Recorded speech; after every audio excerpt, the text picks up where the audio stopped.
Movies about depression, review part 4. Once We Were Warriors.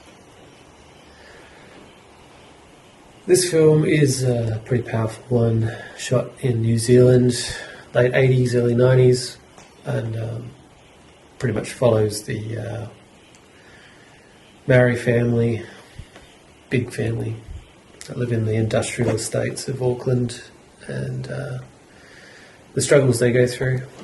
The homelessness, the gangs, the crazy alcohol-fueled violence, and all the dysfunction that comes with being pretty much dispossessed by having no real definition in work and high unemployment, which just results in huge house parties and dysfunction and abuse and violence.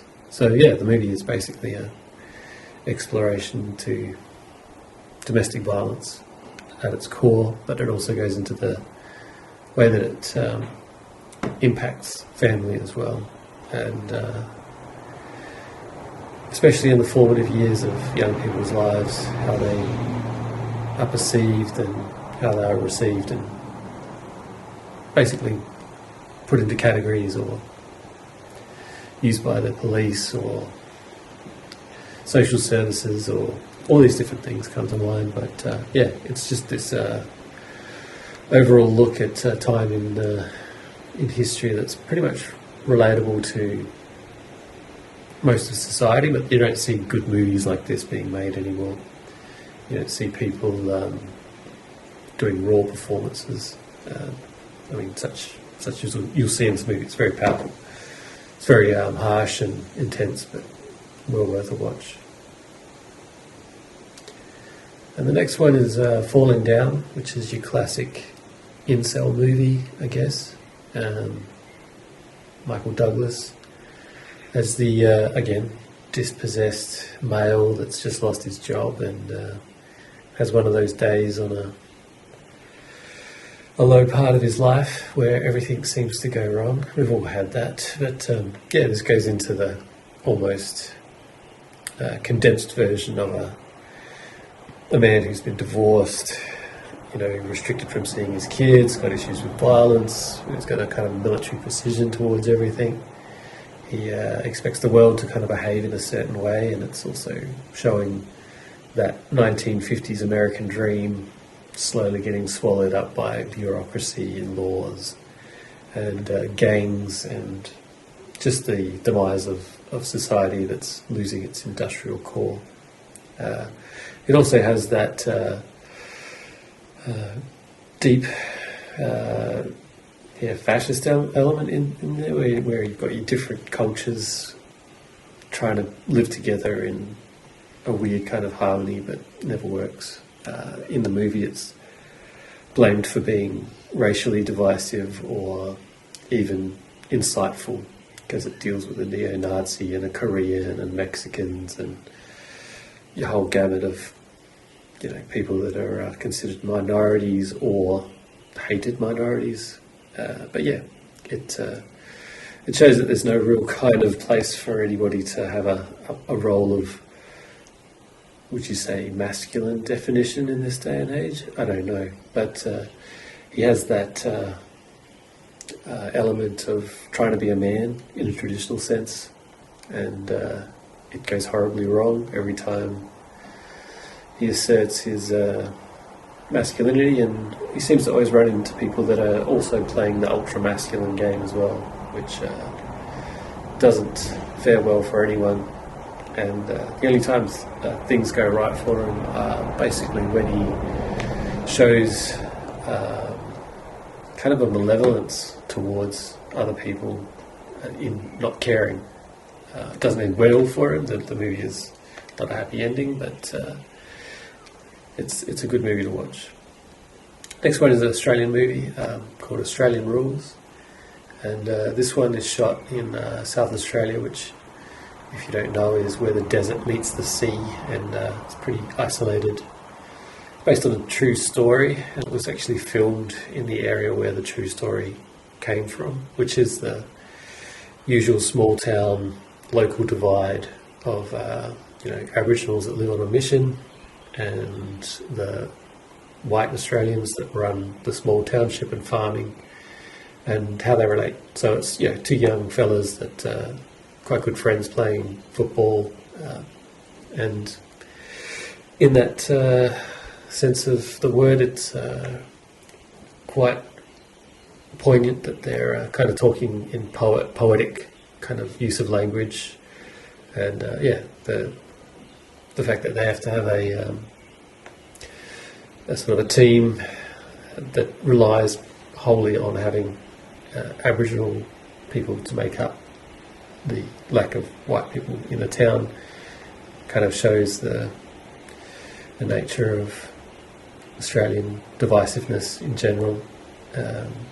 Australians probably wouldn't have survived in colonisation if it wasn't for the Indigenous. But second side to the story is the violent father that's pretty distant, and then there's the kind of black power movement that's showing the resentment of the way they're treated in small towns and in societies in general. And the love story between the white kid and the Indigenous girl, also adds to the growing pains of trying to live in a small town where everyone knows everyone's business, and it revolves around a sort of a criminal act in the end of it that divides the town but also kind of unifies it. And football is just the metaphor. So Australian rules kind of stating there are no rules, but the ones we have are sort of based on old, outdated colonialism, which is pretty poignant in this day and age. Well worth a look.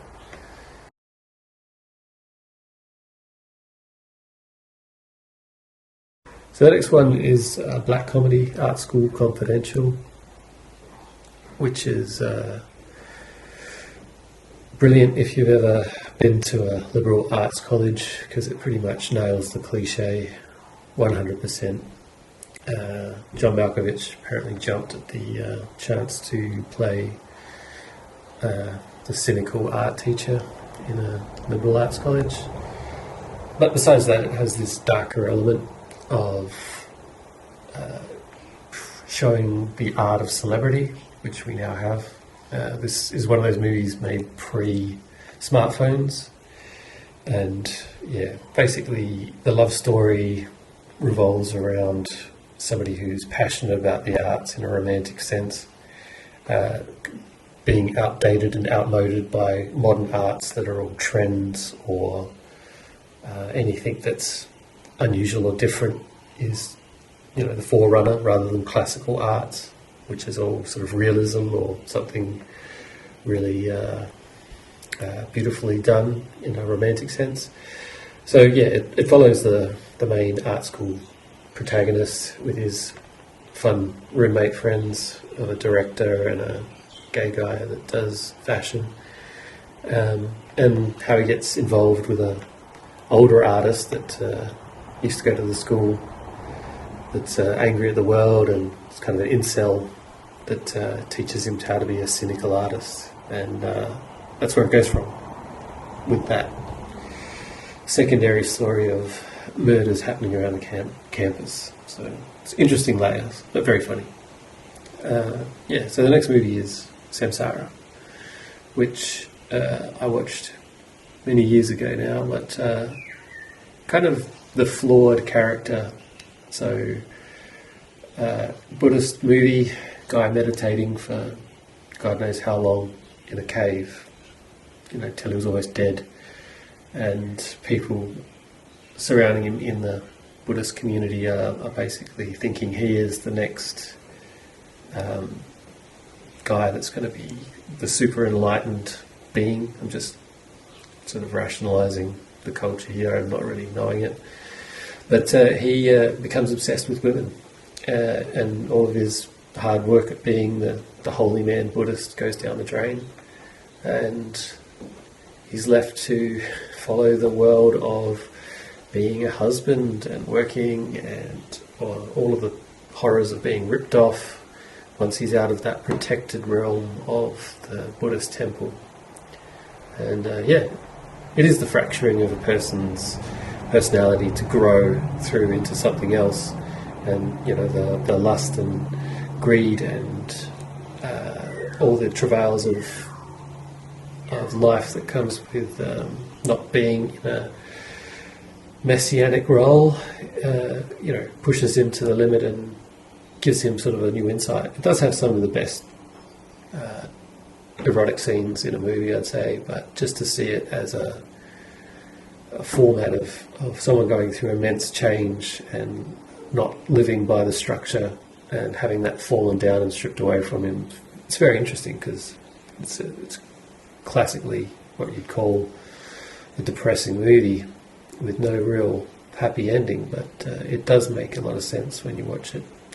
Just the personal journey of anyone can be at any time, any place, really. It's not protected by any kind of institution, is what it's saying. So, next movie is Bad Lieutenant, not the modern one, but the original one with Harvey Keitel. Did have a remake, which is terrible, with Nicolas Cage in it. But this one, it is basically following a police officer that's lost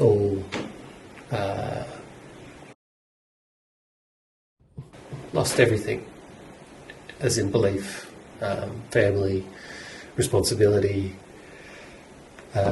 Stellar performance by Harvey Keitel, just the meanest cop you could possibly imagine, and with a weird kind of compassion that he's trying to find within himself in a brutal world where he's doing tons of drugs and prostitution and going through all of the problems of the downfall, and gambling his life away with no real care. You never see his family that much in the movie, but you just sort of see him like a lost soul through the whole movie, and it goes into the religious ideal of redemption. When a certain crime happens, he can't fathom somebody's forgiveness for a heinous crime that happens in the movie.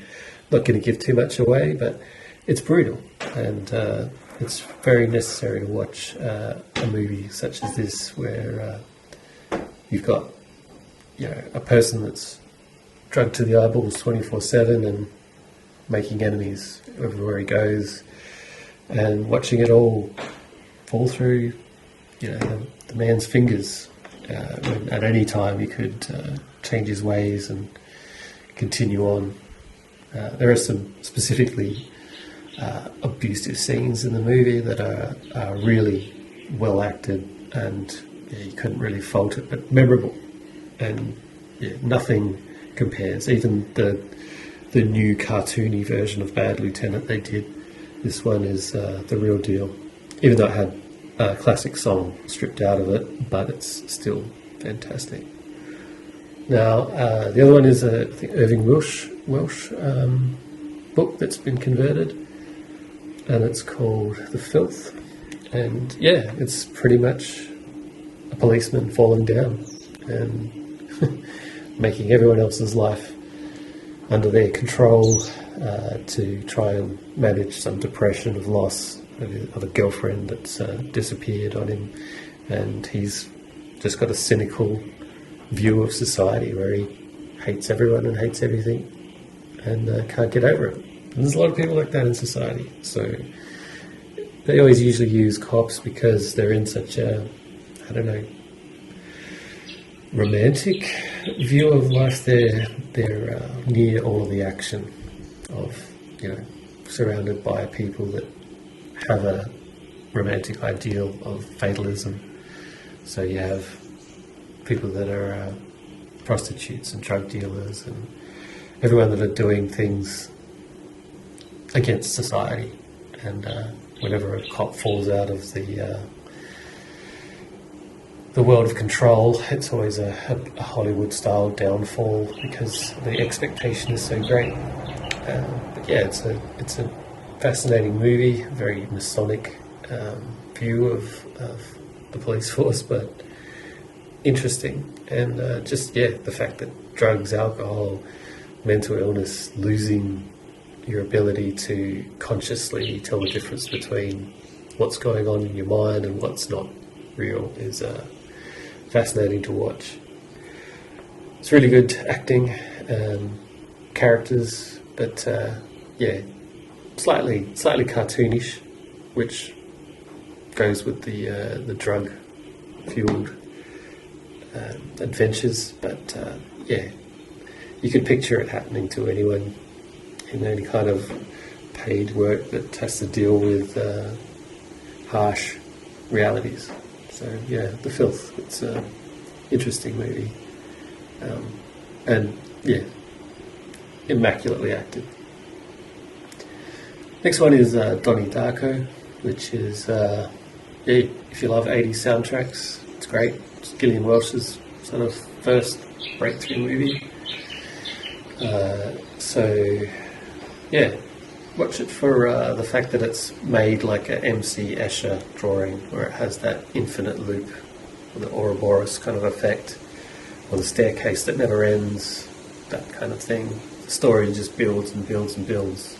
Again, kind of incel, mentally ill young kid with some psychiatric diagnostics, which makes him take drugs, and he has to navigate school, society, and the various people that can't seem to see reality in front of their faces. It's like that inner frustration of the end of American suburbia and the beginning of people becoming more delusional. And it's fascinating because of the time relativity in the movie, time travel, the ability of the movie to display dreams crossing over into reality without being too out there. It seems like it holds a line through the whole movie that you can believe in because of the time travel and unusual aspects of just random things that happen in life.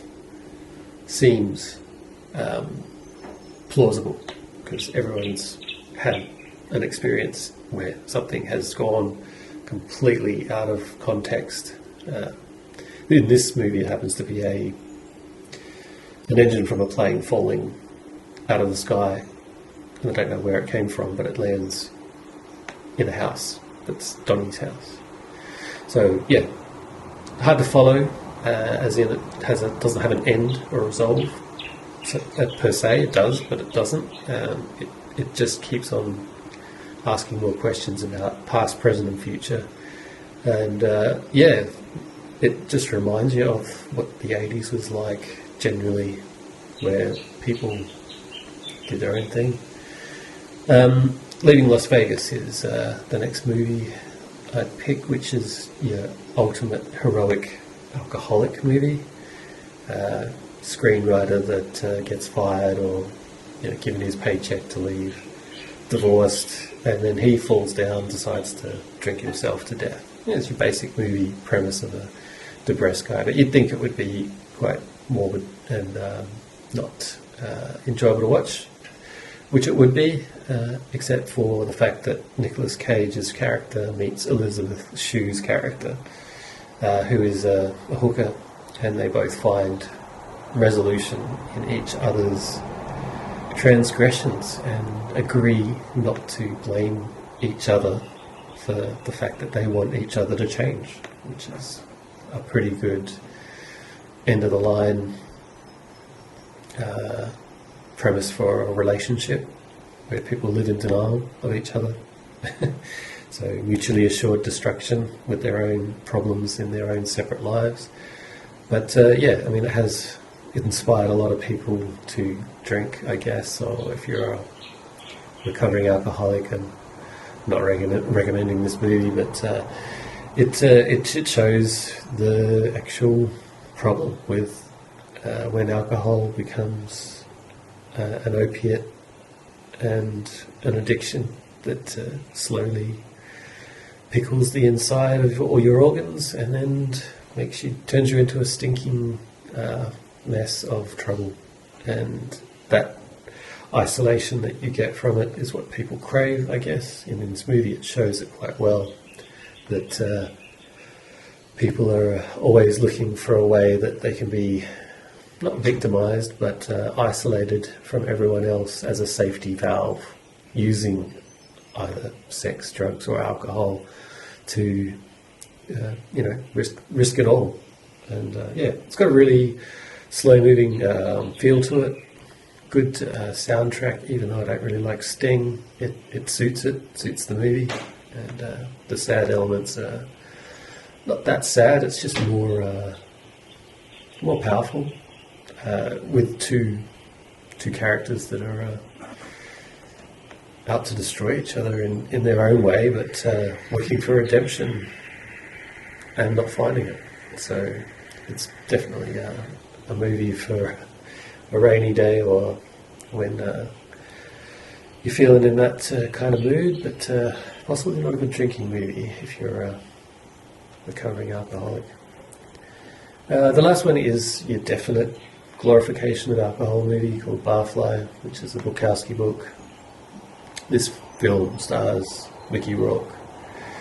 At his heyday, apparently the author of the book and the screenplay hated the movie, but it comes across quite well because it's very slow moving, and it's about an artist, poet that drinks and has a lot of problems with that. So it's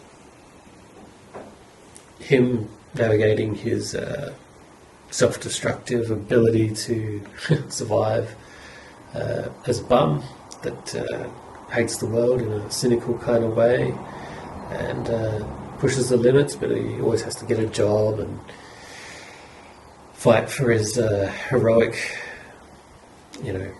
showiness. I think, it's good because it's interspersed with poems written about the experience of self-destruction, and like they say, art comes from not a clean slate, but a fertile kind of sewer at a lot of times. I'm not saying it does always, but to find insights into life, some people have to stoop low or fly high. It's all about the fall and how you recover, and whether you express it correctly, or not even that, whether you've nailed it for yourself. So it's a good insight into the duality between self-destruction and artistry. Music, musicians are like this. The cliche is like this. It doesn't have to be, but it shows a certain point in time, late 70s, early 80s, where it was a very heroic time for alcohol and drugs. Check it out.